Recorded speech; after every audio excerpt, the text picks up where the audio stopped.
அனைவருக்கும் இனிய காலை வணக்கம். ஒலிம்பியா ஐஏஎஸ் அகாடமி வழங்கும் இன்றைய வீடியோவில் நாம் பார்க்கொள்ளது அப்கமிங் வரக்கூடிய குரூப் 4 எக்ஸாமுக்காக பயாலஜி பகுதியிலிருந்து ரிவிஷனுக்காக நம்ம மிக முக்கியமான 200 கேள்விகளை நம்ம பார்க்கலாம். அதனால் வீடியோஸை முழுமையாக பாருங்கள். ஏற்கனவே நீங்கள் சயின்ஸ் பகுதியை படிச்சிருப்பீங்க. இந்த 200 கேள்வியை உங்களுக்கு ரிவிஷன் பண்ணுறதுக்கு எளிமையாக இருக்கும். எக்ஸாம் பாயிண்ட் ஆஃப் வியூ கண்டிப்பாக எதிர்பார்க்கலாம். முதல் கேள்வி, உள்ளமைப்பியலின் தந்தை என்று அழைக்கப்படுபவர் நகமையா குரு. நீராவி போக்கினை தடுப்பது கியூட்டிக்கில். 3. பசுங்கணிகம் குளோரோபிளாஸ்ட்னா பச்சை நிறமுடைய கணிகம். 4. வண்ணக்கணிகம். வண்ணக்கணிகம்னா குரோமோபிளாஸ்ட். குரோமோபிளாஸ்ட்னா மஞ்சள், சிவப்பு, ஆரஞ்சு நிறமுடைய கணிகம்னு சொல்லலாம். 5. வெளிர்கணிகம். வெளிர்கணிகத்துக்கு என்ன பேர்னா லீகோபிளாஸ்ட்னு சொல்லுவாங்க. இந்த வெளிர்கணிகம்னா நிறமற்ற கணிகம்னு சொல்லலாம். 6. ஸ்ட்ரோமாவில் இடைவெளியுடன் கூடிய பை போன்ற தட்டு வடிவ அமைப்பு காணப்படுகிறது. இதற்கு என்ன பெயர்னா தைலகாய்டு என்று பெயர். ஸ்ட்ரோமாவில் இடைவெளியுடன் கூடிய பை போன்ற தட்டு வடிவ அமைப்பு காணப்படும், அதற்கு தைலகாய்டு என்று பெயர். கேள்வி 7. ஏடிபி. ஏடிபி விரிவாக்கம் அடினோசின் ட்ரைபாஸ்பேட். கேள்வி 8. ATP adenosine diphosphate. கேள்வி 9. NAD nicotinamide adenine dinucleotide. கேள்வி 10. NADP nicotinamide adenine dinucleotide phosphate. என்ஏடிபின்னா என்ன விரிவாக்கம்? Nicotinamide adenine dinucleotide phosphate. கேள்வி 11. முதலில் 1857ஆம் ஆண்டு கோலிக்கர் என்பவர் வரிதசை செல்களில் கண்டறிந்தார். ஸோ முதல்ல பார்த்தீங்கன்னா 1857 கோலிக்கர் என்பவர் வரிதசை செல்களில் மைட்டோகாண்ட்ரியாவை கண்டறிந்திருப்பார். செல்லின் ஆற்றல் நாணயம் என்று அழைக்கப்படுவது ஏடிபி. ஏடிபினா adenosine triphosphate. செல்லின் ஆற்றல் நாணயம் என்று அழைக்கப்படுவது ஏடிபி. கேள்வி 13. ஏடிபி மைட்டோகாண்ட்ரியாவில் உற்பத்தியாவதால் மைட்டோகாண்ட்ரியா செல்லின் ஆற்றல் நிலையம் என்பர். அப்போ செல்லின் ஆற்றல் நிலையம் எது? மைட்டோகாண்ட்ரியா. கேள்வி 14. மைட்டோகாண்ட்ரியாவின் பணிகள் என்ன? ஸோ மைட்டோகாண்ட்ரியாவுடைய ஒர்க் என்னன்னு பார்த்தீங்கன்னா, சுவாசித்தலுக்கு தேவையான ஒரு முக்கிய நுண்ணுறுப்பு. இதில் ஏராளமான ஏடிபிகள் உருவாகின்றன. செல்லின் ஆற்றல் மையம்னு சொல்லலாம், அல்லது சக்தி நிலையம்னு சொல்லலாம். செல்லின் கால்சியம் அயனிகளின் சமநிலையை பாதுகாப்பது மைட்டோகாண்ட்ரியா. செல்லின் வளர்ச்சிதை மாற்ற செயலில் பங்கு கொள்வது மைட்டோகாண்ட்ரியா. கேள்வி 15. காற்று சுவாசத்தின் படிநிலைகள். காற்று சுவாசனாவே 3 வகையான படிநிலைகள் இருக்கும். 1 கிளைகாலிசிஸ், 2 கிரெப்ஸ் சுழற்சி, 3 எலக்ட்ரான் கடத்தும் சங்கிலி. கேள்வி 16. கிளைகாலிசிஸ்னா என்ன? ஒரு மூலக்கூறு குளுக்கோஸ் ஆனது, அதாவது 6 கார்பன் குளுக்கோஸ் ஆனது 2 மூலக்கூறு பைருவிக் அமிலமாக, அதாவது 3 கார்பனாக பிளக்கப்படும் நிகழ்ச்சி தான் கிளைகாலிஸ் நிகழ்ச்சின்னு சொல்லலாம். கிளைகாலிசிஸ்னாவே ஒரு மூலக்கூறு குளுக்கோஸு 2 மூலக்கூறு பைருவிக் அமிலமாக பிளக்கப்படும் நிகழ்ச்சி. இந்த கிளைகாலிசிஸ் எங்கே நடைபெறுனா சைட்டோபிளாசத்தில் நடைபெறுகிறது. கிளைகாலிசிஸ் நிகழ்ச்சியானதை பொறுத்தவரையும் காற்று மற்றும் காற்றில்லா சுவாசம் இரண்டிற்கு பொதுவானது. கேள்வி கேட்பாங்க, காற்று மற்றும் காற்றில்லா சுவாசம் இரண்டிற்கு பொதுவான நிகழ்வு எதுன்னு கேட்பாங்க, கிளைகாலிசிஸ். கேள்வி 17. கிரெப்ஸ் சுழற்சி. கிரெப்ஸ் சுழற்சி மைட்டோகாண்ட்ரியாவின் உட்புறத்தில் தான் நடைபெறும். கிரெப்ஸ் சுழற்சி மைட்டோகாண்ட்ரியாவின் உட்புறத்தில் நடைபெறுகிறது. கிளைகாலிசிஸ் நிகழ்ச்சியின் முடிவில் உண்டான 2 மூலக்கூறு பைருவிக் அமிலம் முழுவதும் ஆக்சிகரணம் அடைந்து கார்பன் டை ஆக்சைடு மற்றும் நீராக மாறும் சுழற்சிக்கு கிரெப்ஸ் சுழற்சி அல்லது ட்ரை கார்பாக்சிலிக் அமில சுழற்சின்னு சொல்லுவாங்க. அப்போ கிரெப்ஸ் சுழற்சினா என்ன? கிரெப்ஸ் சுழற்சின்றது என்னல்ல, கிளைகாலிசிஸ் நிகழ்ச்சி நடந்திருக்கும். அந்த நடந்து முடிந்த கடைசியாக எண்டில் உருவாக்கக்கூடிய 2 மூலக்கூறு பைருவிக் அமிலம் முழுவதும் ஆக்சிகரணம் அடைந்து கார்பன் டை ஆக்சைடு மற்றும் நீராக மாறும் சுழற்சிக்கு கிரெப்ஸ் சுழற்சின்னு சொல்லலாம், அல்லது ட்ரை கார்பாக்சிலிக் அமில சுழற்சின்னு சொல்லலாம். கேள்வி 18. எலக்ட்ரான் கடத்து சங்கிலி அமைப்புனா என்ன? எலக்ட்ரான் கடத்து சங்கிலி அமைப்பு பொறுத்தவரையும் மைட்டோகாண்ட்ரியாவினுடைய மைட்டோகாண்ட்ரியாவின் உட்புற சவ்வில் எலக்ட்ரான் கடத்து சங்கிலி என்ற எலக்ட்ரான்களை கடத்தும் அமைப்பு இருக்கு. கிளைகாலிசிஸ் மற்றும் கிரெப்ஸ் சுழற்சியின் போது உண்டான NADH2 மற்றும் FADH2வில் உள்ள ஆற்றலானது இங்கு வெளியேற்றப்பட்டு அவை NAD+ மற்றும் FAD+ ஆக ஆக்சிகரணம் அடைகிறது. அப்போ எலக்ட்ரான் கடத்து சங்கிலி அமைப்பில் மெயினாக என்ன நடக்குன்னா கிளைகாலிசிஸ் ப்ளஸ் கிரெப்ஸ் சுழற்சி அந்த 2 இடத்துல உருவான NADH2 FADHல உள்ள ஆற்றல் வந்து பார்த்திங்கன்னா இங்கே எலக்ட்ரான் கடத்து சங்கிலி அமைப்பில் வெளியேற்றப்பட்டு அவை NAD+ ஆகவும் FAD+ ஆகவும் ஆக்சிஜனும் அடைகின்றன. இந்த நிகழ்வின் போது வெளியான ஆற்றல் ADP-ஆல் எடுத்துக்கொள்ளப்பட்டு ATP-ஆக உருவாகிறது. இதற்கு ஆக்சிஜனும் பாஸ்பேட் சேர்ப்புன்னு சொல்லலாம். இந்நிகழ்ச்சியின் போது வெளியேற்றப்பட்ட எலக்ட்ரானை ஆக்சிஜன் எடுத்துக்கொண்டு நீராக ஒடுக்கமடையும். இதில் எலக்ட்ரான் கடத்து சங்கிலி அமைப்பில். அடுத்து காற்றில்லா சுவாசம். காற்றில்லா சுவாசம்னாவே ஆக்சிஜன் இல்லாத சூழலில் நடைபெறுவதா காற்றில்லா சுவாசம்னு சொல்லுவாங்க. காற்றில்லா சுவாசத்தில் குளுக்கோஸ் வந்து எத்தனாலாகவும் அல்லது லாக்டோஸ் ஆகவும் மாற்றப்படுகிறது. குளுக்கோஸ் வந்து எத்தனாலாகவும் லாக்டோஸாகவும் மாற்றப்படும் நிகழ்வு தான் காற்றில்லா சுவாசம்னு சொல்லுவாங்க. இதை உடனோடு என்ன வெளியேறும்னா கார்பன் டை ஆக்சைடு வெளியேறும். காற்றில்லா சுவாசத்தில் என்ன வெளியேறும்? CO2 வந்து வெளியேறும். காற்றில்லா சுவாசத்துக்கான வாய்ப்பாடு இதுதான். ஸோ குளுக்கோஸ் C6H12O6 என்னவாகுனா கார்பன் டை ஆக்சைடு ப்ளஸ் வந்து எத்தில் ஆல்கஹால் C2H5OH ப்ளஸ் ஆற்றலாக வெளியேறுகிறது. குளுக்கோஸ் ஆனது கார்பன் டை ஆக்சைடு ப்ளஸ் எத்தனை ஆல்கஹால் C2H5OH ப்ளஸ் ஆற்றலாக வெளியேற்றப்படுகிறது. அடுத்து சுவாச ஈவு. சுவாச ஈவுனா என்ன? சுவாசித்தலின் போது வெளியேற்றப்பட்ட கார்பன் டை ஆக்சைடின் அளவிற்கும் எடுத்துக்கொள்ளப்பட்ட ஆக்சிஜன் அளவிற்கும் இடையில விகிதம் தான் சுவாச ஈவுன்னு சொல்லலாம். ஏற்கனவே இது பார்த்திங்கன்னா ஆல்ரெடி TNPSCயில் கேட்டிருக்காங்க. சுவாச ஈவுக்கான வாய்ப்பாடு கேட்டிருக்காங்க. சுவாச ஈவுனா வெளியிடப்படும் கார்பன் டை ஆக்சைடு அளவு டிவைடட் பை எடுத்துக்கொள்ளப்படும் ஆக்சிஜனின் அளவு. அப்போ ஃபஸ்ட்டு மேலே வந்து எது வரணும்? வெளியிடப்படும் கார்பன் டை ஆக்சைடு அளவும் கீழே வந்து ஆக்சிஜனுடைய அளவும் வரணும். எடுத்துக்கொள்ளப்படும் ஆக்சிஜனுடைய அளவும் வந்தால் தான் அது சுவாச ஈவுக்கான வாய்ப்பாடு. கேள்வி 21. அட்டையின் விலங்கியல் பெயர் என்ன? அட்டையின் விலங்கியல் பெயர் இருடினேரியா கிரானுலோசா. கேள்வி 22. இளம் உயிரிகளை பிரசவிக்கும் விலங்குகள் விவிபேரஸ். கேள்வி 23. பொறுத்துக. மூளை உறைகள் இருக்கும். இது மண்டையோட்டு குழியில் காணப்படும். சிறுநீரகம் கேப்சில் என்ற இடத்திற்கு வயிற்றறையில் காணப்படும். இதயம் வந்து பெரிகார்டியை சூழ்ந்திருக்கும். இதயத்தை பாதுகாக்கும் அறை பெரிகார்டிய உறை, இது மார்பறையில் காணப்படும். நுரையீரலை பாதுகாக்கும் உறை வந்து ஃப்ளூரா உறை, இது மீடியாஸ்னம் என்ற இடத்தில் காணப்படும். கேள்வி 24. ஒரு அரைக்கடத்து சவ்வின் வழியாக கரைப்பான் அல்லது நீர் மூலக்கூறுகள் அதன் செறிவு அதிகமுள்ள பகுதியிலிருந்து செறிவு குறைந்த பகுதி கடத்தப்படும் நிகழ்வு சவுடு பரவல்னு சொல்லலாம். அப்போ சவுடு பரவல்னா ஹையிலிருந்து லோவுக்கு வர்றது ஷார்ட்டாக ஞாபகம் வச்சுக்கலாம். சவுடு பரவல் ஆஸ்மாசிஸ்னு சொல்லலாம். உணவினை கடத்தும் பணியை செய்வது புளோயம். நீரினை கடத்தும் பணியும் செய்வது சைலம். பிளாஸ்மானா என்ன? பிளாஸ்மா பார்த்திங்கன்னா ரத்தத்தில் 55% பிளாஸ்மா இருக்குது. சிறிதளவு காரத்தன்மை கொண்டது. இது உயிரற்ற செல் உட்பொருட்களை கொண்டுள்ளது. இது பிளாஸ்மாவில் உள்ள கரிமப் பொருட்கள் வந்து புரதம், குளுக்கோஸ், யூரியா, நொதிகள், ஹார்மோன்கள், தாதுப்புகள் காணப்படுகின்றன. அப்போ பிளாஸ்மான்றது என்ன? ரத்தத்தில் அதிகமாக இருக்கக்கூடியது 55% பிளாஸ்மாவும் மீதி 45% வந்து பார்த்திங்கன்னா இரத்த அணுக்கள் காணப்படும். இரத்த சிவப்பணுக்களின் எண்ணிக்கை குறைந்தால் அதனுடைய பெயர் என்னன்னு சொல்லுவாங்கன்னா அனிமியான்னு சொல்லுவாங்க. இரத்த சிவப்பணுக்கள் எண்ணிக்கை குறைதல் அனிமியா எனப்படும்.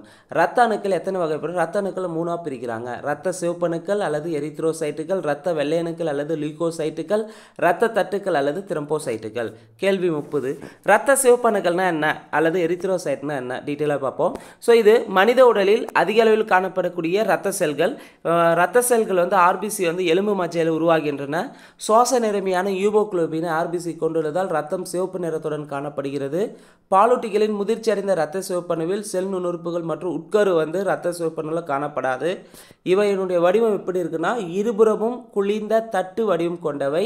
இவற்றினுடைய வாழ்நாள் 120 நாட்கள். RBC ஆக்சிஜனை நுரையீரலிருந்து திசுக்களுக்கு கடத்துவதில் பங்கேற்கிறது. அடுத்து இரத்த வெள்ளையணுக்கள். இரத்த வெள்ளையணுக்கள் அல்லது லியூகோசைட்டுகள். இரத்த வெள்ளையணுக்குனா கலர்லெஸ், நிறமற்றதாக இருக்கும். ஹீமோகுளோபின் காணப்படாது, ஆனால் உட்கரு காணப்படும். எலும்பு மஜ்ஜை, மண்ணீரல், தைமஸ் மற்றும் நிணநீர் முடிச்சுகள் காணப்படும். இரத்த வெள்ளையணு எங்கெல்லாம் இருக்குதுன்னு பாருங்களேன். எலும்பு மஜ்ஜை, மண்ணீரல், தைமஸ் மற்றும் நிணநீர் முடிச்சுகள் போன்றவற்றில் காணப்படுகிறது. அமீபா போன்று நகரக்கூடியவை தான் வெள்ளையணுக்கள். அடுத்து இரத்த வெள்ளையணுக்களின் வகைகள். இரத்த வெள்ளையணை ரெண்டு வகையாக பிரிக்கலாம். ஒன்று துகள்களுடைய செல்கள், ரெண்டு துகளற்ற செல்கள். துகள்களுடைய செல்கள்னா என்ன? துகள்களுடைய செல்கள் என்பவை சைட்டோபிளாசத்தில் துகள்களை கொண்டுள்ளன. இவற்றின் உட்கருக்கள் ஒழுங்கற்றவை அல்லது கதுப்புகளுடையவன்னு சொல்லலாம். துகள்களுடைய செல்களை மூணாக பிரிக்கிறாங்க. நியூட்ரோஃபில், ஈசினோஃபில், பேசோஃபில்னு துகள்களுடைய வெள்ளையணை மூணாக பிரிக்கிறாங்க. நியூட்ரோஃபில், ஈசினோஃபில், பேசோஃபில். ஃபஸ்ட்டு நியூட்ரோஃபில்னா என்ன? இருக்கக்கூடிய துகள்களுடைய செல்களில் பெரியவை, அளவில் பெரியவை நியூட்ரோஃபில் தான். துகள்களுடைய செல்களில் பெரியவை நியூட்ரோஃபில். இவற்றின் உட்கருக்கள் 2 முதல் 7 கதுப்புகளை கொண்டிருக்கும். மொத்த வெள்ளையணுக்களில் 60% முதல் 65% காணப்படுவது எதுனா நியூட்ரோஃபில்கள். அப்போது வெள்ளையணுனாவே WBCயில் பார்த்தீங்கன்னா அதிகமாக இருக்கக்கூடிய செல் எதுனா நியூட்ரோஃபில்கள் தான்.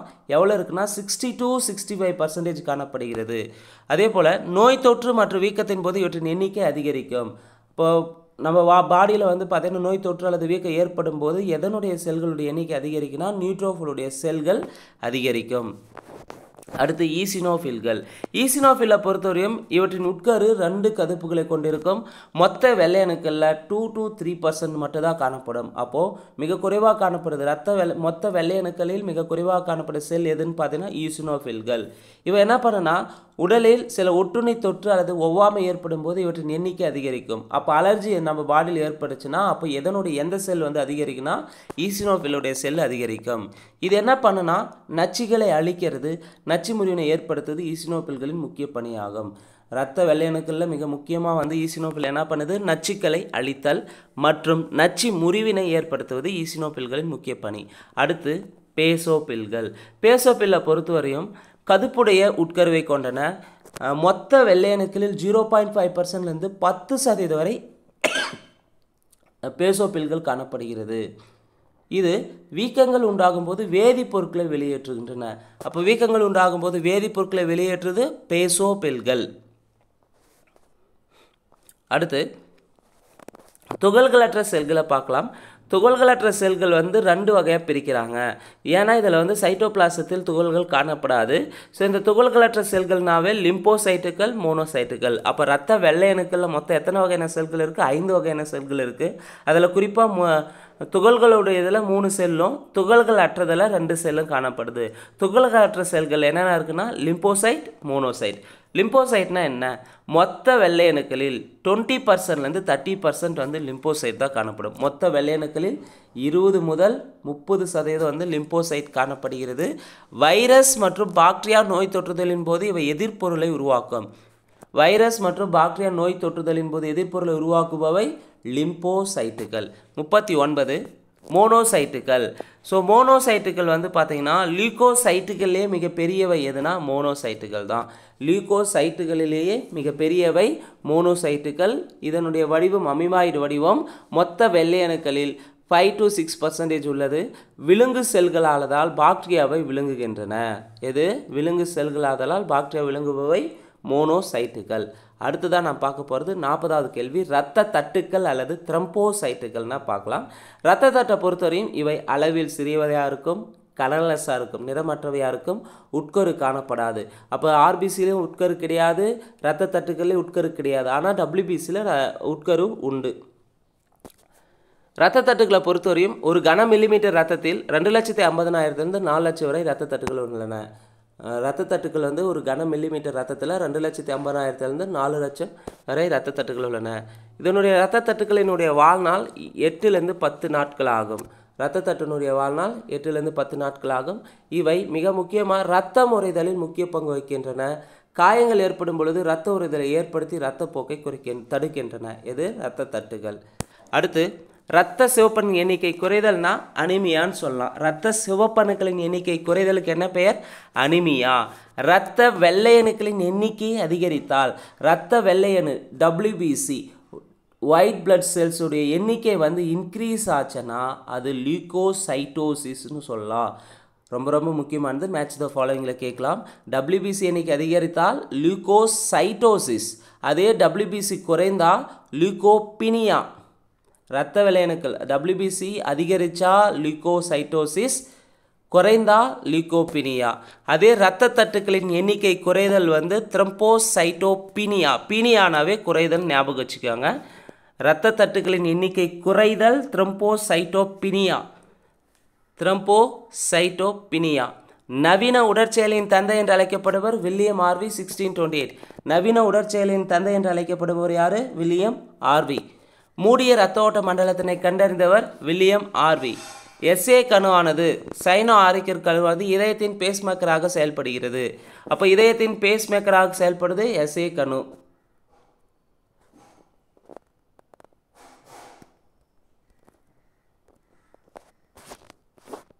Next question. வென்ட்ரிகுலார் சிஸ்டோலின் ஆரம்ப நிலையில் மூவிதழ் மற்றும் ஈரிதழ் வாழ்வுகள் மூடுதல் ஏற்படும் ஒலி லப் ஒலி. அப்போது லப் என்ற சவுண்ட் வந்து நம்ம இதயத்தில் ஏற்படுறதுக்கு எந்த வாழ்வு மூடுறதுனாலும் மூவிதழ் வாழ்வும் ஈரிதழ் வாழ்வுகள் மூடுவதால் ஏற்படும் ஒலி லப் ஒலி. அதே வென்ட்ரிகுலார் சிஸ்டோலின் முடிவில் அரைச்சந்திர வாழ்வுகள் மூடுவதால் வந்து ஏற்படுது டப் ஒலி. லப் டப்ன்றது இந்த லப் ஒலினா மூவிதழ் ஈரிதழ் வாழ்வுகள் மூடுவதால் ஏற்படுவது. அதே டப் ஒலின்றது அரைச்சந்திர வாழ்வுகள் மூடுவதால் ஏற்படுது டப் ஒலி. ஒரு ஆரோக்கியமான மனிதரில் ஓய்வாக உள்ள நிலையில் சிஸ்டோலிக் மற்றும் டைஸ்டோலிக் இரத்த அழுத்தம் எவ்வளோ இருக்குன்னா 120 milligram mercury divided by 80 milligram mercury இருக்கும். ஒரு ஆரோக்கியமான மனிதரில் ஓய்வாக நிலையில் உள்ள சிஸ்டோலிக் மற்றும் டைஸ்டோலிக் அழுத்தம் 120 மெர்க்குரி டிவைடட் பை 80 மெர்க்குரி. இரத்த அழுத்தத்தை கண்டறிய உதவும் மருத்துவ உபகரணம் ஸ்பிக்மோமானோமீட்டர். இரத்த வகைகளை கண்டறிந்தவர் கேரல் லான்ஸ்டைனர் 1900. ஏபிஓ இரத்த வகைகளை அடையாளம் கண்டறிந்தவர் கேரல் லான்ஸ்டைனர். அனைவரிடமிருந்து இரத்தத்தை பெறுவோர் ஏபி இரத்த வகை. அனைத்து வகையான இரத்த வகைன்னு இவங்க ஏற்றுக்குவாங்க. ஏபி எல்லார்கிட்ட இருந்தும் A blood group, B blood group, அடுத்து ஏ நெகட்டிவ், பி நெகட்டிவ் எல்லார்கிட்ட இருந்து ரத்தத்தை பெறுபவர் வந்து ஏபி இரத்த வகை. இரத்த கொடையாளி யூனிவர்சல் டோனர்னா ஓ இரத்த வகை. எல்லா பிரிவினருக்கும் ரத்தத்தை தரக்கூடியவங்க ஓ இரத்த வகை. இதயத்தின் இதயம் என அழைக்கப்படுவது எஸ்ஏ கணு. 57 லுக்கோமியானா ரத்த புற்றுநோய்னு சொல்லுவாங்க. ரத்த தட்டுக்கள் த்ரோம்போசைட்னு சொல்லலாம். மோனோசைட்டுகள்னா பேகோசைட்னு சொல்லலாம். லியூகோபீனியானா லியூகோசைட் குறைதல்னு சொல்லலாம். ஏபி ரத்த வகையை வந்து ஆன்டிபாடி அற்ற ரத்த வகை. ஏபி ரத்த வகைனா ஆன்டிபாடி அற்ற ரத்த வகை. ஓ ரத்த வகை வந்து ஆன்டிஜன் அற்ற ரத்த வகை. ஏபியில் வந்து ஆன்டிபாடி இருக்காது, ஓ ரத்த வகையில் ஆன்டிஜன் இருக்காது. ஈசினோபில்கள் ஒவ்வாமை நிலையை வந்து பாதுகாக்கும். நியூட்ரோபில்கள் வீக்கம். 58 இதய துடிப்பினை கட்டுப்படுத்தும் மையம், சுவாசத்தினை கட்டுப்படுத்தும் சுவாச மையம், இரத்த குழாய்களின் சுருக்கத்தினை கட்டுப்படுத்தும் மையம் ஆகிய மையங்களை உள்ளடக்கியது முகுளம். கேள்வி 59 இருமுனை நியூரான்கள் காணப்படும் இடம் கண் விழித்திரை. கேள்வி 60 மூளை உரைகளுள் வெளிப்புறமாக காணப்படும் உரையின் பெயர் டியூராமேட்டர். வெளிப்புறமாக காணப்படும் உரைக்கு என்ன பேர்? மூளையில் டியூராமேட்டர். இலைத்துளை மூடுதல் காரணமான அமிலம் தாவர ஹார்மோன் எதுன்னு பார்த்தீங்கன்னா இலைத்துளை மூடுதலுக்கான தாவர ஹார்மோன் அப்சிசிக் அமிலம். உதிர்தல் பகுதி உருவாதலுக்கான ஹார்மோன் எத்திலின். உதிர்தலை தடுக்கிறது ஆக்சின். வேர்களின் புவி நாட்டத்துக்கு காரணமான ஹார்மோன் ஆக்சின். இளம் கனிகளின் வளர்ச்சிக்கு காரணமானது சைட்டோகைனின்கள். கனிகள் பழுப்பதை தூண்டுதல். கனி வந்து பழுக்கிறதுக்கு தூண்டுறது எத்திலின். கேள்வி 67 தாவர ஹார்மோன்களில் முதலில் கண்டுபிடிக்கப்பட்டவை. தாவர ஹார்மோன்களில் ஃபஸ்ட்டு கண்டுபிடிக்கப்பட்டவை ஆக்சின் ஹார்மோன். தாவரங்களில் ஆக்சின் இருப்பதையும் அதன் விளைவுகளையும் விளக்கியவர் யார்? Brits Walmart vent. தாவரங்களில் ஆக்சின் இருப்பதையும் அதன் விளைவுகளும் விளக்கியவர் பிரிட்ஸ் வால்மார்ட் வென்ட். முளைக்குருத்து உரையின் நுனியில் இருந்து ஊடுருவிய வேதிப்பொருளுக்கு ஆக்சின் என்று பெயரிட்டவர் பிரிட்ஸ் வால்மார்ட் வென்ட். இயற்கை ஆக்சின்கள் வந்து தாவரங்களால் உற்பத்தி செய்யப்படும் ஆக்சின்கள்னு சொல்லலாம். இயற்கை ஆக்சின்களுக்கு எடுத்துக்காட்டு IAA, அதாவது இண்டோல் 3 அசிட்டிக் ஆசிட்னு சொல்லுவாங்க. அடுத்து செயற்கை ஆக்சின்களை ஒத்த பண்புகளை கொண்ட செயற்கையாக தயாரிக்கப்படும் ஆக்சின்கள். செயற்கை ஆக்சின்களுக்கு எடுத்துக்காட்டு 2,4D, அதாவது 2,4 டைக்ளோரோஃபீனாக்சி அசிட்டிக் அமிலம். செயற்கை ஆக்சின்களுக்கு எதெல்லாம் வரும்னு பார்த்தீங்கன்னா இண்டோல் 3 பியூட்ரிக் அமிலம், இண்டோல் ப்ரொபியானிக் அமிலம், நாப்தலின் அசிட்டிக் ஆசிட் NaA மற்றும் 2,4,5T ட்ரைக்ளோரோஃபீனாக்சி அசிட்டிக் அமிலம் வரும். இயற்கை ஆக்சின்களுக்கு எடுத்துக்காட்டு ஃபினைல் அசிட்டிக் அமிலம் PAA, இண்டோல் 3 அசிட்டிக் நைட்ரேல் IAN. கேள்வி 74 தேங்காயின் இளநீரில் அதிகமாக காணப்படும் தாவர ஹார்மோன். தேங்காயினுடைய இளநீரில் என்ன ஹார்மோன் அதிகமாக காணப்படுதுன்னா சைட்டோகைனின். சைட்டோகைனின். அதிக அளவு காணப்படும் தாவர ஹார்மோன் ஜிப்ரலின்கள். அதிக அளவு காணப்படும் தாவர ஹார்மோன் ஜிப்ரலின்கள். கேள்வி 76 உதிர்தல் மற்றும் உறக்க நிலையை ஒழுங்குபடுத்தும் வளர்ச்சி அடைக்கி அப்சிசிக் அமிலம். உதிர்தல் மற்றும் உறக்க நிலையை ஒழுங்குபடுத்தும் வளர்ச்சி அடைக்கி அப்சிசிக் அமிலம். இறுக்குநிலை ஹார்மோன் என்று அழைக்கப்படுவது அப்சிசிக் அமிலம். தாவரங்களின் பசுங்கனிகளில் டேஸ் ஹார்மோன் காணப்படும். தாவரங்களுடைய பசுங்கனிகளில் அப்சிசிக் ஹார்மோன் தான் காணப்படும். ஒரு வாயு நிலையில் உள்ள தாவர ஹார்மோன் எத்திலீன். வளர்ச்சி அடைக்கி தாவர ஹார்மோன் என்று அழைக்கப்படுவது எத்திலீன். கனிகள் முதிர்ச்சி அடைவதிலும் பழுப்பதிலும் முக்கிய பங்காற்றும் தாவர ஹார்மோன் எத்திலீன். ஆப்பிள்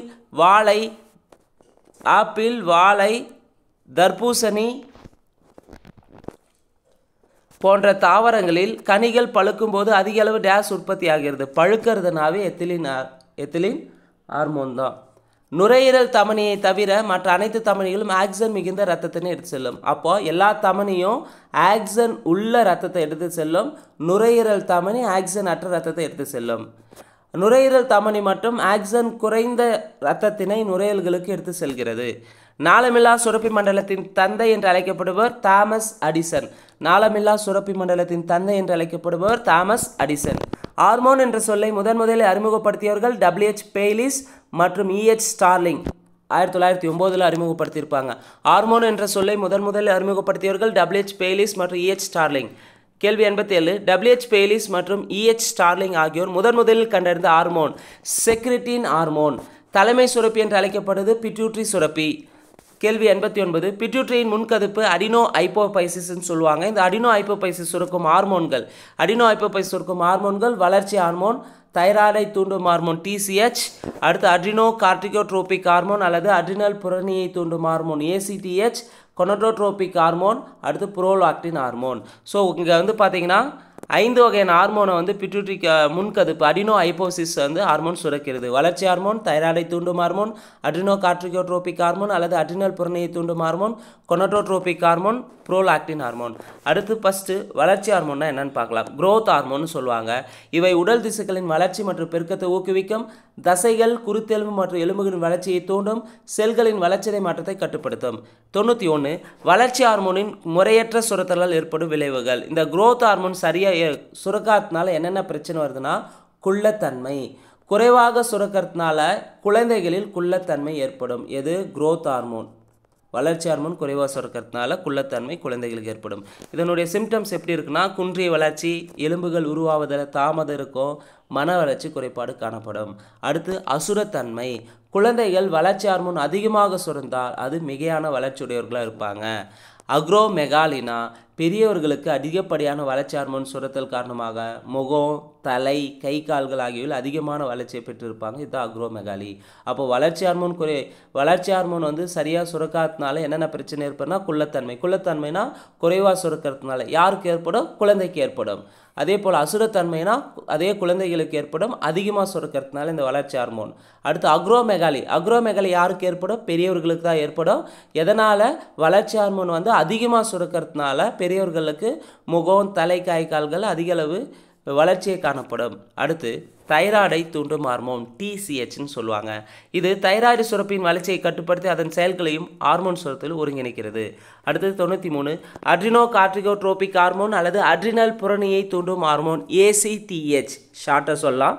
அட்ரினல் சுரப்பியின் புரணியை தூண்டி ஹார்மோன்களை சுரக்க செய்யும். இது குறிப்பாக அட்ரினல் புரணியில் நடைபெறும் புரத உற்பத்தியில் தாக்கத்தை ஏற்படுத்தும். அதுக்கடுத்து கொனோட்ரோபிக் ஹார்மோன் GTHன்னு சொல்லுவாங்க. இது கொனோட்ரோபிக் ஹார்மோன் அல்லது இது என்ன பண்ணுன்னா 2 வகையான ஹார்மோன்களை உற்பத்தி செய்யும். குறிப்பாக பாலிக்கல் செல்களை தூண்டும் ஹார்மோன் மற்றும் லூட்டினைசிங் ஹார்மோன் ஆகிய 2 கொனோட்ரோபிக் ஹார்மோன்களும் இனப்பெருக்க உறுப்பு வளர்ச்சி காரணமாக இருக்குது. அப்போ கொனோட்ரோபிக் ஹார்மோன் எந்த வகையான ஹார்மோனை உற்பத்தி செய்யணும்னா 1 பாலிக்கல் செல்களை தூண்டும் ஹார்மோன், 2 லுட்டினைசிங் ஹார்மோனை உற்பத்தி செய்கிறது.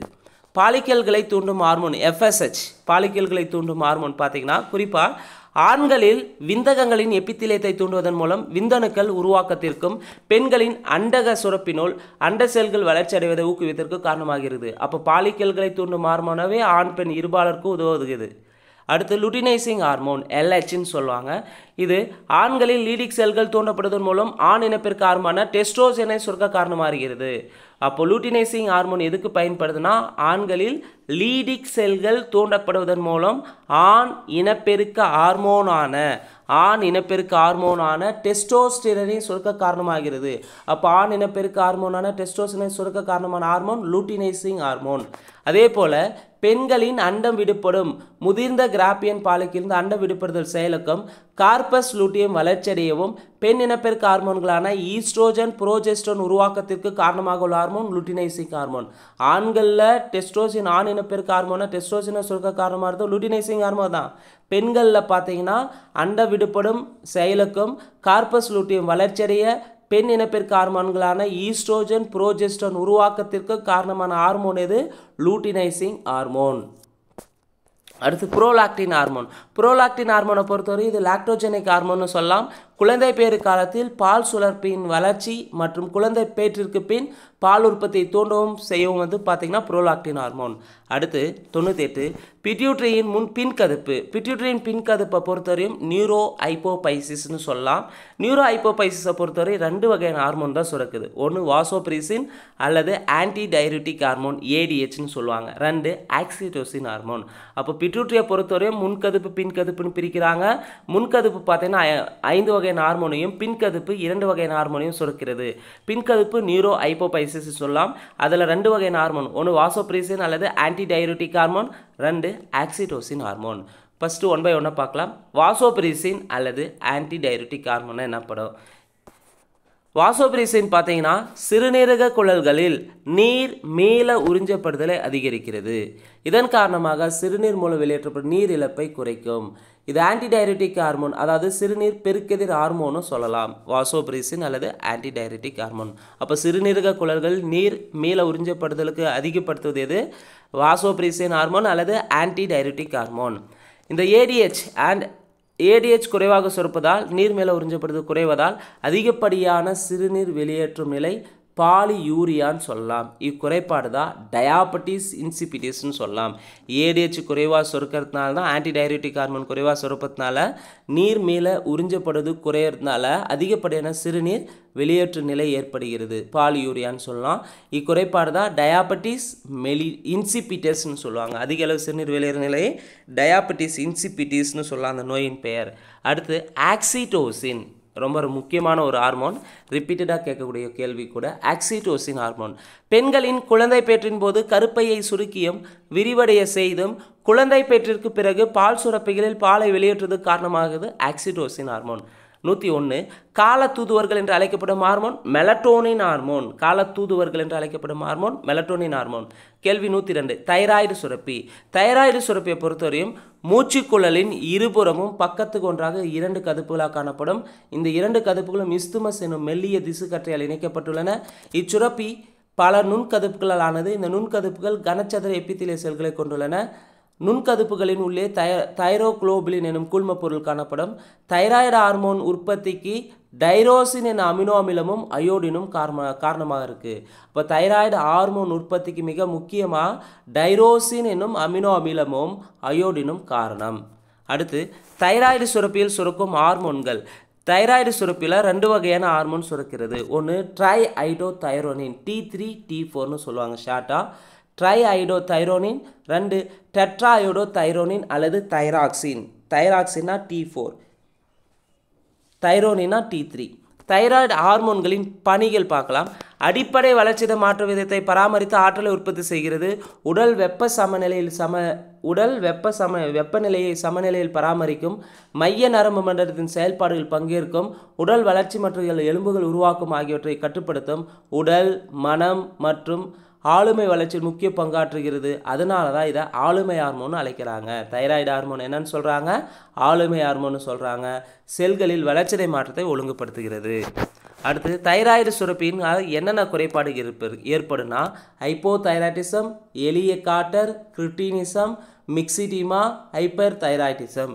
1 by 1 பார்க்கலாம். ஹைப்பர் தைராய்டிசம் தைராய்டு ஹார்மோன்களின் குறைவான சுரப்பின் காரணமாக ஏற்படுது. தைராய்டு ஹார்மோன் குறைவாக சுரந்தால் அது ஹைப்போதைராய்டிசம் சொல்லலாம். இது எளிய காய்டர், கிரெட்டினிசம், மிக்சிடியம் ஆகியவை ஹைப்போதைராய்டிஸின் வெளிப்பாடுகளாக இருக்குது. எளிய காய்டர்னா என்ன? உணவில் தேவையான அளவு அயோடின் இல்லாதால் ஏற்படுது. எளிய காய்டர் என்ன ரீசன் ஏற்படுதுன்னா, தைராக்சினில் உணவில் தேவையான அளவு அயோடின் இல்லாததால், அயோடின் இல்லாததுனால எளிய காய்டர் ஏற்படும். இமயமலை பகுதியின் பெரும்பான்மையான மக்களிடம் தான் இந்த நிலை காணப்படும். இமயமலை பகுதி மண்வளத்தில் குறைவான அளவு அயோடின் இருப்பதனால் இந்த நிலை அங்கே பொதுவாக காணப்படுகிறது. கழுத்து பகுதியில் குறிப்பிட்ட அளவு தைராய்டு சுரப்பி வீங்கி காணப்படும் இந்நிலை தான் எளிய காய்டர் நிலை. அப்போ எளிய காய்டர் நிலை ஏற்படுறது மிக முக்கியமான காரணம் என்னென்னா, உணவில் தேவையான அளவு அயோடின் இல்லாததால் ஏற்படக்கூடியது தான். அடுத்து ஆல்பா செல்கள். கணையத்தில் பார்த்தீங்கன்னா ஆல்பா செல், பீட்டா செல்கள்னு இருக்கும். இந்த ஆல்பா செல் குளுக்கோகான் ஹார்மோனையும், பீட்டா செல் இன்சுலின் ஹார்மோனையும் சுரக்கிறது. 110 இன்சுலின் ஹார்மோன். இன்சுலின் ஹார்மோன் என்ன பண்ணால் குளுக்கோஸை கிளைக்கோஜனாக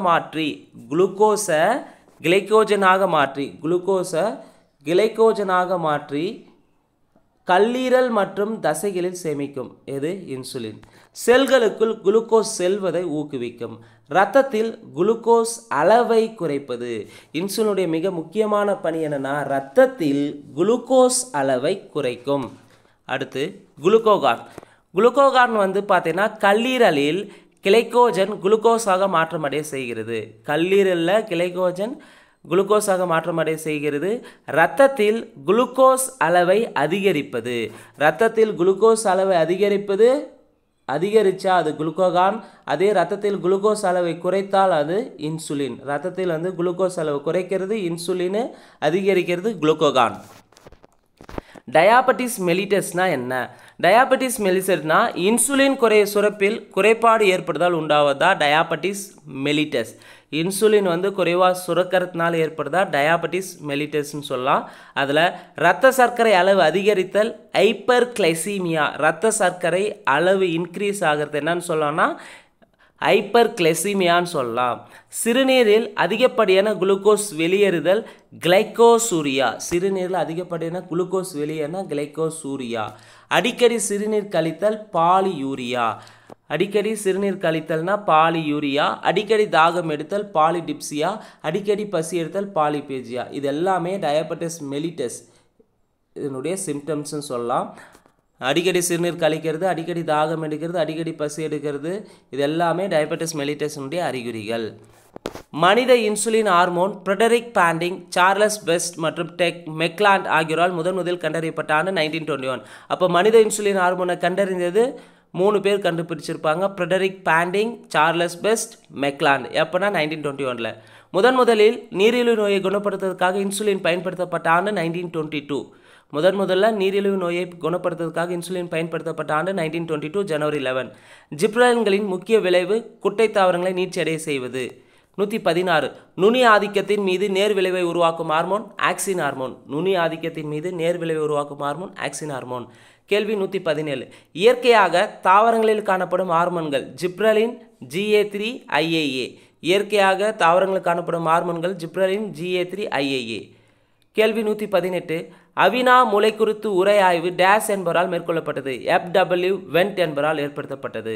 கேள்வி 119 கரும்பில் உற்பத்தியாகும் சர்க்கரையின் அளவை அதிகரிக்க அவற்றின் மீது டேஸ் தெளிக்கப்படுகிறது. கரும்பில் உற்பத்தியாகும் சர்க்கரையின் அளவை அதிகரிக்க அவற்றின் மீது ஜிப்ரலின்கள் தெளிக்கப்படுகிறது. கேள்வி 120 லுட்டினைசிங் ஹார்மோனை சுரப்பது பிட்யூட்டரியின் முன்கதிப்பு. கேள்வி 121 நாளமுள்ள சுரப்பி உமிழ்நீர் சுரப்பின்னு சொல்லலாம். கேள்வி 122 எது நாளமுள்ள சுரப்பியாகவும் நாளமில்லா சுரப்பியாகவும் செயல்படுகிறது? நாளமுள்ள சுரப்பியாகவும் நாளமில்லா சுரப்பியாக செயல்படுவது கணையம். கேள்வி 123 அட்ரினல் மெடுலா சுரக்கும் ஹார்மோன்கள். அட்ரினல் மெடுலானாவே 2 வகையான ஹார்மோனை சுரக்குது. ஒன்று எபினெப்ரின், நார் எபினெப்ரின். எபினெப்ரினா அட்ரினலின், நார் எபினெப்ரினா நார் அட்ரினலின் சொல்லலாம்.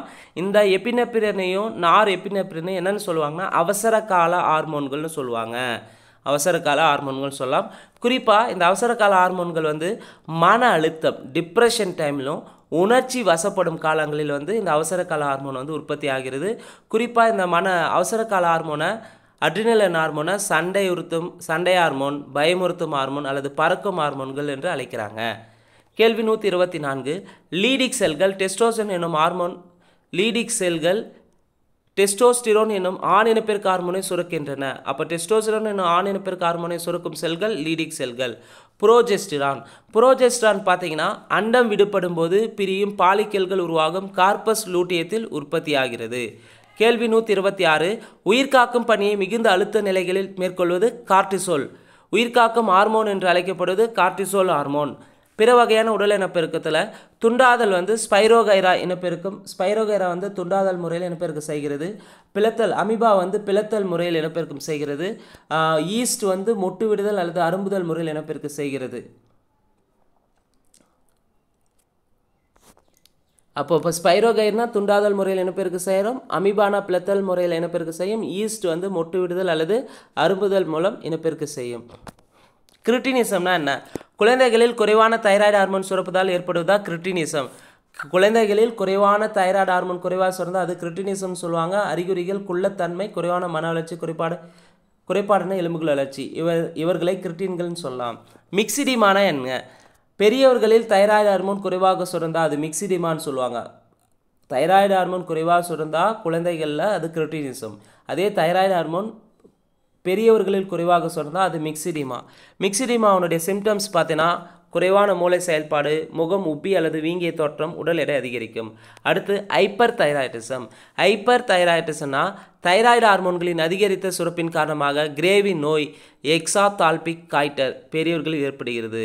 அதுதான் ஹைப்பர் தைராய்டுன்னு சொல்லுவாங்க. தைராய்டு ஹார்மோன்களின் அதிகரித்த சுரப்பின் காரணமாக ஏற்படுது கிரேவின் நோய். அறிகுறிகள் துருத்திய கண்கள், எக்ஸாப்தால்மியா, வளர்ச்சிதை மாற்ற வீதம் அதிகரித்தல், மிகை உடல் வெப்பநிலை, மிகையாக வியர்க்கும், உடல் எடை குறைவு, நரம்பு தளர்ச்சி, இதெல்லாம் கிரேவின் நோய்களுடைய அறிகுறிகள்னு சொல்லலாம். அப்போ கிரேவின் நோய்கள்னால் தைராய்டு ஹார்மோன் அதிகமாக சுரக்கிறதுனால் ஏற்படுவது. யாருக்கு ஏற்படும்னா குறிப்பாக பெரியவர்களுக்கு ஏற்படும். உடல் முழுமைக்கும் இரவு நேரத்தினை உணர்த்தும் பணியை மேற்கொள்ளும் ஹார்மோன் இது மெலட்டோனின் ஹார்மோன். தேனீக்கள், ஈக்கள் முதலான பூச்சிகள் மூலம் நடைபெறும் மகரந்த சேர்க்கை என்டமோபிலி. நீரின் மூலம் நடைபெறும் மகரந்த சேர்க்கை ஹைட்ரோபிலி. எடுத்துக்காட்டு ஹைட்ரிலா வாலிஸ்னரியா. விலங்குகள் மூலம் நடைபெறும் மகரந்த சேர்க்கை, விலங்குகள் வழி மகரந்த சேர்க்கை சூபிலி. கருப்பை சுருங்குவதை தூண்டுவதுடன் கருப்பையிலிருந்து குழந்தை வெளிவர தேவையான விசையையும் அளித்து குழந்தை பிறப்பை எளிதாக்கும் ஹார்மோன் ஆக்சிடோசின் ஹார்மோன். பால் சுரப்பியின் நுண்குழல்களிலிருந்து பால் உற்பத்தியாதலை தூண்டும் ஹார்மோன் புரோலாக்டின் ஹார்மோன். பால் வெளியேறுதலை தூண்டும் ஹார்மோன் ஆக்சிடோசின் ஹார்மோன். தேசிய குடும்ப நலத்திட்டம் இந்தியாவில் தொடங்கப்பட்ட ஆண்டு 1952. 140வது கேள்வி. கருத்தடை அறுவை சிகிச்சையில் குறிப்பாக ஆண்களின் நிலையான கருத்தடை சிகிச்சைக்கு வாசக்டமின்னு சொல்லுவாங்க. பெண்களின் நிலையான கருத்தடை சிகிச்சைக்கு டியூபெக்டமின்னு சொல்லலாம். 141 மாதவிடாய் சுகாதார நாள் எப்போ அனுசரிக்கிறாங்கன்னா மாதவிடாய் சுகாதார நாள் மே 28. கேள்வி 142. விந்து உருவாக்கத்திற்கு ஊட்டமளிக்கும் பெரிய நீச்சரிந்த செல்கள் செடோலிக் செல்கள்னு சொல்லலாம். கேள்வி 143. மரபியலின் தந்தை என்று அழைக்கப்படுபவர் கிரிகர் ஜோகன் மெண்டல். கேள்வி 144. ஒரு பண்பு கலப்பின் ஜீனாக்க விகிதம் என்ன? ஒரு பண்பு கலப்பின் ஜீனாக்க விகிதம் 1:2:1. இருபண்பு கலப்பின் புறத்தோற்ற விகிதம் 9:3:1.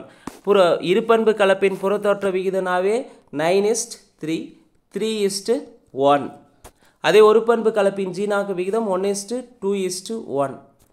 குரோமோசோம்கள் என்ற சொல்லை 1888 முதல் உருவாக்கி பயன்படுத்தியவர் யாருன்னா வால்டேயர். குரோமோசோம்கள் என்ற சொல்லை 1888ஆம் ஆண்டு முதல் உருவாக்கி பயன்படுத்தியவர் வால்டேயர். ஒவ்வொரு செல்லின் முதுமையை உணர்த்தும் கடிகாரங்களாக செயல்படுபவை டீலோமியர்கள். ஒகசாகி துண்டுகளை ஒன்றாக இணைப்பது டிஎன்ஏ லிகேஸ் நொதி. தொல்லுயிரிலின் தந்தை என்று அழைக்கப்படுபவர் லியோனார்டோ டாவின்சி. பழங்கால புதைவடிவ பறவையின் பெயர் ஆர்க்கியோப்டெரிக்ஸ். தொல்லுயிரிலின் தந்தைனா லியோனார்டோ டாவின்சி. தாவரவியலின் தந்தை கஸ்பர் மரியா வான் ஸ்டென்பர்க். இந்திய தொல்தாவரவியலின் தந்தை பீர்பால் சகானி. கதிரியக்க கார்பன் முறையை கண்டுபிடித்தவர் WF லிபி 1956. கதிரியக்க கார்பன் முறையை கண்டுபிடித்தவர் WF லிபி 1956. கல்மர படிவு பூங்கா எங்கே காணப்படுதுன்னா கல்மர படிவு பூங்கா விழுப்புரம் மாவட்டம் திருவரைக்கரை என்ற ஊரில் காணப்படுது. இது ஆல்ரெடி கேட்டிருக்காங்க. கல்மர படிவு பூங்கா எங்கே இருக்குது? விழுப்புரம் டிஸ்ட்ரிக்ட் திருவரைக்கரை. வட்டார இன தாவரவியல் என்னும் சொல்லை முதலில் அறிமுகப்படுத்தியவர் ஜே.டபிள்யூ. ஆர்ஸ்பெர்கர். வட்டார இன தாவரவியல் என்னும் சொல்லை முதலில் அறிமுகப்படுத்தியவர் ஜே.டபிள்யூ. ஆர்ஸ்பெர்கர். பயன்பாடு மற்றும் பயன்படுத்தாமை கோட்பாட்டை முன்மொழிந்தவர் ஜீன் பாப்பட்டிஸ் லாமார்க். வட்டார இன தாவரவியல் என்னும் சொல்லை முதலில் அறிமுகப்படுத்தியவர் ஜே.டபிள்யூ. ஆர்ஸ்பெர்கர். பசுமை புரட்சியின் தந்தை டாக்டர் நார்மன் இ. போர்லாங். இந்திய பசுமை புரட்சியின் தந்தை டாக்டர் எம்.எஸ். சாமிநாதன் சொல்லலாம், மான்கொம்பு சாமிநாதன் சொல்லுவாங்க. ரெஸ்ட்ரிக்ஷன் நொதி டிஎன்ஏவில் குறிப்பிட்ட இடத்தில் காணப்படும் குறிப்பிட்ட காரவரிசையை அடையாளம் கண்டு அவ்விடத்தில் உள்ள பாஸ்போ டை எஸ்டர் பிணைப்புகளை துண்டிப்பதன் மூலம் டிஎன்ஏவை துண்டிக்கிறது. அப்போ டிஎன்ஏவை துண்டிக்கும் நொதினாவே ரெஸ்ட்ரிக்ஷன் எண்டோநியூக்ளியஸ் நொதி. டிஎன்ஏ விரல் ரேகை தொழில்நுட்பத்தை வடிவமைத்தவர் அலெக் ஜெப்ரே. டிஎன்ஏ விரல் ரேகை தொழில்நுட்பத்தை வடிவமைத்தவர் அலெக் ஜெப்ரே. டிஎன்ஏவை வெட்ட பயன்படும் நொதி ரெஸ்ட்ரிக்ஷன் எண்டோநியூக்ளியஸ் நொதி. ஒட்ட வைக்கப்படுவது வந்து லிகேஸ் நொதின்னு சொல்லுவாங்க. டிஎன்ஏவை வெட்டுறது ரெஸ்ட்ரிக்ஷன் எண்டோநியூக்ளியஸ், ஒட்ட வைக்க பயன்படுது லிகேஸ் நொதி. மருந்துகளின் தவறான பயன்பாடு மற்றும் சட்டவிரோத கடத்தல் மீதான சர்வதேச நாள். மருந்துகளின் தவறான பயன்பாடு மற்றும் சட்டவிரோத கடத்தல் மீதான சர்வதேச நாள் ஜூன் 26. உலக புகையிலை எதிர்ப்பு நாள் மே 31. உலக புகையிலை எதிர்ப்பு நாள் மே 31. மருந்துகளின் தவறான பயன்பாடு மற்றும் சட்டவிரோத கடத்தல் மீதான சர்வதேச நாள் ஜூன் 26. புற்றுநோயின் வகைகள். புற்றுநோயில் வந்து மிக முக்கியமாக கார்சினோமா புற்றுநோய், சார்கோமா புற்றுநோய், லுக்கேமியா புற்றுநோயின்னு இருக்குது. கார்சினோமா புற்றுநோய்னா எபித்திலியல் மற்றும் சுரப்புகளில் திசுக்கள் உருவாகும். எபித்திலிய செல் சுரப்பிகளில் திசுக்கள் உருவாகுது கார்சினோமா புற்றுநோய். இவ்வகை புற்றுநோய் எங்கெல்லாம் காணப்படுனா கார்சினோமா புற்றுநோய் தோலில் ஏற்படக்கூடியது, நுரையீரலில் ஏற்படக்கூடியது, வயிற்றில் ஏற்படக்கூடியது, மூளை ஆகியவற்றால் ஏற்படும். அப்போது கார்சினோமா புற்றுநோயினாவே தோல், நுரையீரல், வயிறு, மூளை. தோல், நுரையீரல், வயிறு, மூளைனாவே கார்சினோமா புற்றுநோய். சுமார் 85% புற்றுநோய்கள் இவ்வகையை சேர்ந்தது தான். அப்போ அதிகப்படியான புற்றுநோய்னாவே கார்சினோமா புற்றுநோய் தான். தோல், நுரையீரல், வயிறு, மூளை. சார்கோமா புற்றுநோய். சார்கோமா புற்றுநோய் பார்த்தீங்கன்னா இணைப்பு மற்றும் தசை திசுக்களில் உருவாகும் புற்றுநோய். அப்போ இணைப்பு மற்றும் தசை திசுக்களில் உருவாகும் புற்றுநோயின் பெயர் என்ன? சார்கோமா புற்றுநோய். இணைப்பு, தசை இணைக்கிறது சார்கோமா. இவ்வகை புற்றுநோய் எலும்பு, குருத்தெலும்பு, தசை நாண்கள், அடிப்போஸ் திசு, தசைகள் ஆகியவற்றில் ஏற்படலாம். அப்போ சார்கோமா புற்றுநோய் எங்கெல்லாம் ஏற்படும்? சார்கோமானாவே எலும்பு, குருத்தெலும்பு, தசை நாண்கள், அடிப்போஸ் திசு, தசைகளில் காணப்படுவது சார்கோமா புற்றுநோய். இது வந்து 1% தான் காணப்படும். இது சார்கோமா புற்றுநோய். லுக்கேமியா புற்றுநோயின்னு சொல்லுவாங்க. லுக்கேமியானாவே எலும்பு மஜ்ஜை மற்றும் நிணநீர் முடிச்சுகளில் இரத்த வெள்ளையணுக்களின் எண்ணிக்கை அதிகரிப்பு தான் லுக்கேமியான்னு சொல்லுவாங்க. இதுதான் இரத்த புற்றுநோயின்னு சொல்லுவாங்க. எலும்பு மஜ்ஜை மற்றும் நிணநீர் முடிச்சுகளில் இரத்த வெள்ளையணுக்களினுடைய எண்ணிக்கை அதிகரிப்பது லுக்கேமியா. இது இரத்த புற்றுநோயின்னு சொல்லலாம். பொதுவாக காணப்படும் இவ்வகை புற்றுநோய் 15 வயதுக்கும் குறைவான குழந்தைகளில் பாதிப்பை ஏற்படுத்தும். உலக எய்ட்ஸ் தினம் டிசம்பர் 1. கேள்வி 167. இந்தியாவின் டாக்டர் சுனிதா சால்மோன் HIV ஆராய்ச்சி மற்றும் சிகிச்சையின் முன்னோடி ஆவார். இந்தியாவினுடைய டாக்டர் சுனிதா ஹார்மோன் வந்து HIV ஆராய்ச்சி மற்றும் சிகிச்சையின் முன்னோடி ஆவார். உலக புற்றுநோய், இது அடுத்த கேள்வி. உலக புற்றுநோய் நாள் பிப்ரவரி 4. தேசிய புற்றுநோய் விழிப்புணர்வு நாள் நவம்பர் 7. உலக புற்றுநோய் நாள்னா பிப்ரவரி 4. தேசிய புற்றுநோய் விழிப்புணர்வு நாள் நவம்பர் 7. நிணநீர் முடிச்சுகள் மற்றும் மண்ணீரலை தாக்கும் புற்றுநோய் வகை லிம்போமா புற்றுநோய். நிணநீர் முடிச்சுகள் மண்ணீரலை தாக்குனா லிம்போமா புற்றுநோய். எபித்திலிய செல்களில் புற்றுநோய் உருவாவதற்கு காரணமான பேர் டேஸ் என்று பேர். எபித்திலிய செல்களில் வந்து என்ன புற்றுநோய் ஏற்படுனா கார்சினோமா புற்றுநோய். மெட்டாசிஸ்டாசிஸ் இதனுடன் தொடர்புடையது. மெட்டாஸ்டிசாசிஸ் என்பது வீரியமிக்க கட்டி மேலிக்னன்ட்டுடன் தொடர்புடையது.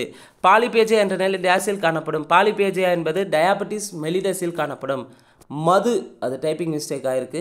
மது அருந்தியவுடன் உடலில் முதலில் பாதிக்கப்படும் பகுதி எதுனா மைய நரம்பு மண்டலம், சென்ட்ரல் நர்வஸ் சிஸ்டம் தான் பாதிக்கப்படும் ட்ரிங்க் அடித்தா.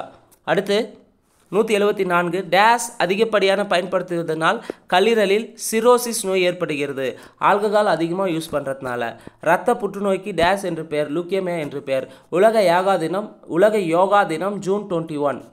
சிப்கோ இயக்கம் வந்து பார்த்தீங்கன்னா 1973 வந்து அகிம்சா வழியில் மரங்களையும் கடல்களையும் பாதுகாப்பதற்காக தொடங்கப்பட்ட இயக்கம் தான் சிப்கோ இயக்கம். 1973 சிப்கோ இயக்கம். சிப்கோ எனும் வார்த்தையின் பொருள் தழுவுதல்னு சொல்லலாம். சிப்கோ இயக்கத்தை தொடங்குது யார்? சுந்தர்லால் பகுகுணா. சிப்கோ இயக்கத்தை தொடங்குது யார்? சுந்தர்லால் பகுகுணா. காடுகள் பாதுகாப்பு சட்டம் 1980. இந்தியாவின் முதல் தேசிய பூங்கா ஜிம் கார்பெட் தேசிய பூங்கா. இந்திய வன உயிரி பாதுகாப்பு நிறுவனம் எங்கே இருக்குன்னா டேராடூனில் இருக்குது. இந்திய வன உயிரி பாதுகாப்பு நிறுவனம் டேராடூன். இந்தியாவின் முதல் பெண் வன உயிரி புகைப்பட கலைஞர் ராதிகா ராமசாமி, தேனியை சேர்ந்தவங்க. இந்தியாவின் முதல் பெண் வன உயிரி புகைப்பட கலைஞர் ராதிகா ராமசாமி. வன உயிரி பாதுகாப்பு சட்டம் இயற்றப்பட்டது வனவிலங்கு பாதுகாப்பு சட்டம், வன உயிரி பாதுகாப்பு சட்டம் எல்லாமே ஒன்று தான், 1972. புலிகள் பாதுகாப்பு திட்டம் 1973. யானைகள் பாதுகாப்பு திட்டம் 1992. முதலைகள் பாதுகாப்பு திட்டம் 1976. கடல் ஆமைகள் பாதுகாப்பு திட்டம் 1999. வன உயிரி பாதுகாப்பு சட்டம் 1972. புலிகள் பாதுகாப்பு திட்டம் 1973. யானைகள் பாதுகாப்பு திட்டம் 1992. முதலைகள் பாதுகாப்பு திட்டம் 1976. கடல் ஆமைகள் பாதுகாப்பு திட்டம் 1999. கடல் ஆமைகள் பாதுகாப்பு திட்டம் 1999. ஈயம் என்ன பண்ணுனா மனிதரில் மைய நரம்பு மண்டலத்தையும் பக்க நரம்பு மண்டலத்தையும் பாதிக்கும், குழந்தைகளின் மூளை வளர்ச்சியை பாதிக்கிறது. குரோமியம் என்ன ஏற்படுனா நம்ம பாடியில் சேர்ந்துச்சுன்னா குரோமியம் மூச்சு திணறல் ஆஸ்துமாவை ஏற்படுத்தும். கேட்மியத்தால் என்ன ஏற்படுனா சிறுநீரகம் மற்றும் கல்லீரலில் படிந்து அதன் பணிகளை பாதிக்கும், நரம்புகளை பாதிக்கும். பாதரசம் பார்த்தீங்கன்னா மூளை மற்றும் சுவாச மண்டலத்தை பாதிக்கிறது. உடல் வளர்ச்சிக்காக பயன்படுபவை புரோட்டீன்ஸ், புரதங்கள். உடல் வளர்ச்சிக்காக பயன்படுபவை புரதங்கள். ஆற்றல் அளிக்கும் உணவு, எனர்ஜியை தரக்கூடியது கார்போஹைட்ரேட்டுகள். பாதுகாப்பு அளிக்கும் உணவுகள், பாதுகாப்பு அளிப்பது வைட்டமினும் தாதுப்புகள் தான். பாதுகாப்பளிக்கும் உணவுகள் வைட்டமின் தாதுப்புகள். உணவு பதப்படுத்திகளாக இருக்கிறது எது? வினிகர், சோடியம் பென்சோயேட், பென்சாயிக் அமிலம், சோடியம் நைட்ரேட். உணவு பதப்படுத்திகளாக இருப்பவை வினிகர், சோடியம் பென்சோயேட், பென்சாயிக் அமிலம், சோடியம் நைட்ரேட். நிறமிகள் இதெல்லாம் நிறமிகளாக இருக்குன்னா கரோட்டினாய்டுகள், ஆந்தோசைனின், குர்குமின். 196. செயற்கை இனிப்பூட்டிகளுக்கு எடுத்துக்காட்டு சாக்கரின், சைக்ளோமேட். சுவையூட்டிகளுக்கு எடுத்துக்காட்டு மோனோசோடியம் குளுட்டமேட், கால்சியம் டைக்ளோமேட். சுவையூட்டிகளுக்கு எடுத்துக்காட்டு மோனோசோடியம் குளுட்டமேட், கால்சியம் டைக்ளோமேட். சரி, கால்சியம் டைக்ளூட்டமேட். 198. உணவை ஆக்சிஜன் ஏற்றத்திலிருந்து தடுக்கக்கூடிய சக்தி வாய்ந்த வைட்டமின் எது? Vitamin C. உணவை ஆக்சிஜன் ஏற்றத்திலிருந்து தடுக்கக்கூடிய சக்தி வாய்ந்த வைட்டமின் எதுனா வைட்டமின் சி. வினிகரில் உள்ள அமிலம் அசிட்டிக் அமிலம் சொல்லலாம். ஊறுகாய் மற்றும் கலன்களில் அடைக்கப்பட்ட உணவுகளை பாதுகாக்க உதவுவது வினிகர். வினிகரில் என்ன அமிலம் இருக்குது? அசிட்டிக் அமிலம். இந்த சயின்ஸ் பகுதியில் குறிப்பாக பயாலஜி டாப்பிக்கில் பார்த்தீங்கன்னா 200 கேள்விகள் பார்த்துருக்குறேங்க. நிச்சயமாக அப்கமிங்காக வரக்கூடிய குரூப் 4க்கு நல்லா யூஸ்ஃபுல்லாக இருக்கும். இதிலேருந்து கேள்விகள் நிச்சயமாக இடம்பெறும். இந்த வீடியோ உங்களுக்கு பிடிச்சிருந்தால் லைக் பண்ணுங்கள், கமெண்ட் பண்ணுங்கள். மறக்காமல் டிஎன்பிஎஸ்சி எக்ஸாமுக்கு ப்ரிப்பேர் பண்ணுற உங்கள் ஃப்ரெண்ட்ஸ்க்கு ஷேர் பண்ணுங்கள். நன்றி, வணக்கம்.